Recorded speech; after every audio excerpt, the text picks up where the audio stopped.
তো আসসালামু আলাইকুম এভরিওয়ান। আপনারা একটা সাইকেল কেনার আগে নতুন সাইকেল কেনার আগে কী দেখে বুঝবেন সাইকেলটার দাম কত হতে পারে? অনেকেই সাইকেল কিনতে যায় দোকানে এবং কি দোকানদার একটা কুমা সাইকেল দেখিয়ে বলে এটার দাম অনেক বলে, তখন আপনারা ভুল বুঝে সাইকেলের রং সং দেখে কিনে নিয়ে চলে আসেন, কিন্তু বুঝতেই পারেন না আসলে সাইকেলটার দাম কত।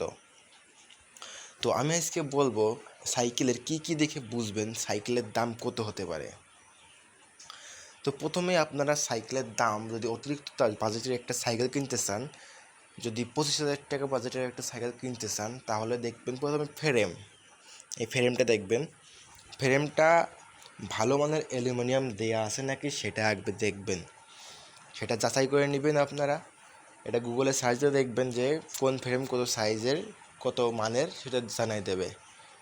তো এটা দেখতে হবে, এই যে এই সুজাটা লেখা থাকে সুন্দর করে, অন্যান্য সাইকেলে অন্যান্য জায়গায় লেখা থাকে। যাই হোক, প্রথমে আপনারা ফ্রেমটা দেখবেন, তারপরে দেখবেন আপনারা হ্যান্ডেলবার অ্যালুমিনিয়াম আছে নাকি সেটা দেখে নেবেন। তারপরে দেখবেন শর্ট স্টিম আছে নাকি, এইটা কলম হচ্ছে শর্ট স্টিম না, এটা লং স্টিম। এটা হলো 15,000 টাকা বাজেটের সাইকেলে থাকে। যদি 25,000 টাকা দিয়ে একটা সাইকেল কিনেন, আপনার এখানে শর্ট স্টিম থাকতেই হবে। তা গ্রিপ দেখবেন, এই গ্রিপ এখানে স্ক্রুপ মারা গ্রিপ আছে দামি একগুলো। 25,000 টাকা বাজেটের সাইকেলে ওই গ্রিপওয়ালাগুলোই থাকবে। তারপরে দেখবেন ব্রেক, এই সাইকেলের ব্রেক দেখবেন ওয়েল ব্রেক আছে নাকি। এই জায়গাটা ওয়েল ব্রেক থাকে, শিমানোর শুধু শিফটার আলাদা থাকে আর ওয়েল ব্রেক আলাদা থাকে। তো 25,000 টাকা বাজেটের একটা সাইকেলে ওয়েল ব্রেক থাকবেই। তারপরে দেখবেন এই যে হাফসটা ব্রাইংয়ের হাফস নাকি সেটা দেখে নেবেন, এইভাবেই দেখবেন। তারপর দেখবেন সাসপেনশনটা কোন ব্র্যান্ডের।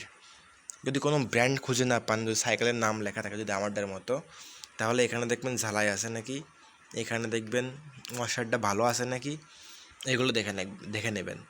কোনো সাইকেলের এই অয়েল ছিলে এটা উঠে যায়, সেটা মাথায় রাখবেন। তো এইরকম করে দেখে নিন, এখানে জ্বালাই থাকলে কিন্তু দাবাদাবি করতে গেলে সেখানে এটা যদি কাজ করে বেশি, তাহলে এখান থেকে ভেঙে যেতে পারে। তারপরে দেখবেন এখানে ঝালাই আছে নাকি, যে দেখতে পাচ্ছেন আমারটাই ঝালাই, কারণ আমারটা 15,000 টাকার সাইকেল। তো এই ঝালাইগুলো একটা 25,000 টাকা বাজেটের সাইকেলে থাকবে না কখনোই। আর একটা 25,000 টাকা বাইসাইকেল যদি সামনে এইরকম একটা থাকে স্পিড, তাহলে সেটা সীমানোর টার্নিং থাকবে, যেমন আমারটাও টার্নিং দেওয়া। তো এইটাই থাকবে, এটা চেঞ্জ হবে না।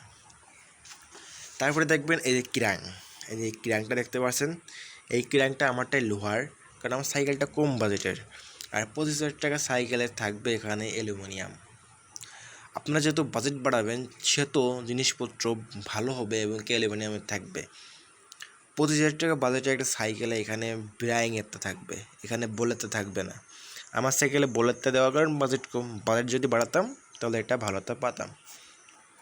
একটা কথা মাথায় রাখবেন, যেহেতু বাজেট বাড়াবেন সেহেতু ভালো পার্টস পাবেন। যদি আপনার 30,000 টাকা দিতে পারেন একটা সাইকেলের পিছনে, তাহলে ওয়েল ব্রেক থাকবে শিমানো MT200, মেকানিক্যাল ব্রেক থাকবে না। তারপরে এখানে আসবেন যে পিছনের হাফসে এই ক্যাসেট একগুলো আছে ফ্রি সিস্টেমের, আরেকগুলো আছে যেগুলো আছে ক্যাসেট সিস্টেমের। এটা ফ্রি সিস্টেমের, ক্যাসেট সিস্টেমের। তো ক্যাসেট সিস্টেমেরগুলো নেবেন, ওইগুলো হচ্ছে অনেক ভালো এবং কি টেকসই। তারপরে আপনি আসবেন পিছনের গিয়ারে।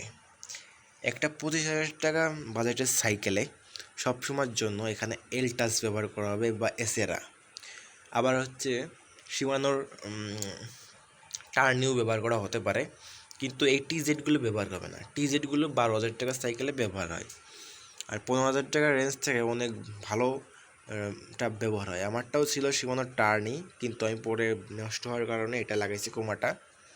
তো আশা করি বুঝতে পারছেন। এইগুলোই থাকবে এবং হুইল সাইজটা ডবল রিংয়ের নেবেন না। এটা 25,000 টাকা বাজেটের সাইকেল যখন কিনবেন আপনি, তখন হুইল সাইজটা নেবেন দামি সাইকেল কিনলে সিঙ্গেল রিং। এটা হচ্ছে ডবল রিং, এটা কম বাজেটের জন্য যারা একটু খরচ কম করতে চায়। কিন্তু 25,000 টাকা বাজেটের সাইকেলে এরকম ডবল রিং থাকবে না, কারণ সে সাইকেলগুলো রাইডিংয়ের জন্য পাতলা করে তৈরি করা, এই জন্য। আর আমারটাও রাইডিংয়ের জন্যই তৈরি করা, কিন্তু আমারটা একটু ভাঙাচুরো কাদা রাস্তায় চলার জন্য তৈরি করা, এই জন্য ডবল রিং দেওয়া। তো আশা করি বুঝতে পারছেন। আর এখানে তো দামি সাইকেলে অ্যালুমিনিয়ামেরটাই থাকবে। 25,000 টাকা বাজেট থেকে এখানে অ্যালুমিনিয়াম শুরু হয়। আর সাইকেলের ফ্রেম আপনারা দেখে নেবেন যে কত সাইজের। একটা ভালো সাইকেল কিনতে গেলে ফ্রেম একটু বড় নেবেন। তো আমি ফ্রেম কীভাবে মাপতে হয় সেটা আমি দেখিয়েছি এবং কি আপনাদের জানিয়েছি যে আমি সাইকেলের হুইল সাইজ মেপে দেখাবো, যদি আপনারা কমেন্টে জানান তাহলে।